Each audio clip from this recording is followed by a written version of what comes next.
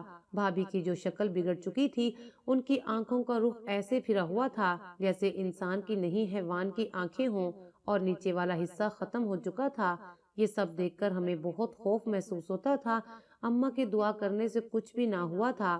پھر ہم لوگ ایک عالم دین کے پاس گئے، انہوں نے بھابھی کو دیکھا تو یہ حالت دیکھ کر کہنے لگے، بیٹا اب اس کا ایک ہی حل ہے کہ تم نے جو کچھ بھی کیا ہے اب ساری مخلوق کو اکٹھا کر کے بتانا ہوگا۔ ساری مخلوق کو ہم کیسے اکٹھا کریں گے؟ بھائی نے کہا تو وہ بولے، میرا مطلب ہے اس گاؤں میں جتنے لوگ ہیں سب کو اکٹھا کرنا ہوگا اور ان کے سامنے اپنا اعتراف جرم کرنا ہوگا اور پھر رو رو کر اللہ سے معافی مانگنی ہوگی۔ ہمیں تو لگا تھا کہ بھابھی نے صرف ابا پر الزام لگایا تھا، مگر مولوی صاحب نے جب بتایا کہ اور بھی چیزیں ہیں جن کی وجہ سے آپ کے ابا کا دل دکھا ہوا ہے، اگر یہ عورت سب کے سامنے نہیں بتائے گی تو اس کی شکل زندگی بھر یوں ہی رہے گی۔ مولوی صاحب نے استخارہ کر کے ہمیں بات تو بتا دی تھی، پر بھابھی کے لیے اس سب پر عمل کرنا بہت مشکل تھا۔ بالآخر اس نے ہمت کر ہی لی کیونکہ وہ بہت اذیت میں تھی۔ انہوں نے بتایا کہ وہ شادی کے بعد بھی ایک لڑکے سے ملا کرتی تھی جو اس کا پرانا عاشق تھا اور ان کے پیٹ میں جو بچہ ہے وہ اسی کا ہے۔ انہوں نے بھائی کو دھوکہ دیا تھا۔ ایک دن میرے ابا نے بھابھی کو اپنے عاشق کے ساتھ پکڑ لیا تھا۔ اب بھابھی کو ڈر تھا کہ وہ اپنے بیٹے کو سچائی بتا کر بھابھی کو طلاق دلوا دیں گے، مگر ابا نے ایسا نہیں کیا۔ وہ ہر وقت اسی وجہ سے پریشان رہتے تھے، مگر بھابھی رات کو اٹھ کر ابا کے کمرے میں جاتی اور اپنے کیے کی معافی مانگتی تھی۔ ابا نے انہیں کہا تھا کہ تم اللہ تعالیٰ سے معافی مانگو اور توبہ کر لو، پھر کبھی ایسا کام نہیں کرو گی، میں مرتے دم تک کسی کو نہیں بتاؤں گا۔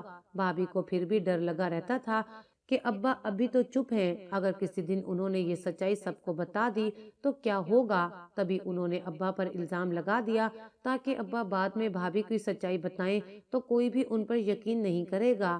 اس کے بعد بھابھی رونے لگی تھی۔ بھیا نے بھابھی کے عاشق کا سنا تھا کہ اسی وقت بھابھی کو طلاق دے دی۔ بھابھی روتی رہ گئی تھی مگر اب بھیا کو اس پر ترس نہیں آیا تھا۔ بھابھی کی ماں بھی اس سے تنگ تھی اور وہ آئی تو تھی اپنی بیٹی کو لینے، لیکن انہوں نے اپنی بیٹی کو ہسپتال میں داخل کروا دیا تھا، وہ اسے اپنے ساتھ نہیں رکھنا چاہتی تھی۔ آج اس بات کو 2 سال گزر گئے ہیں۔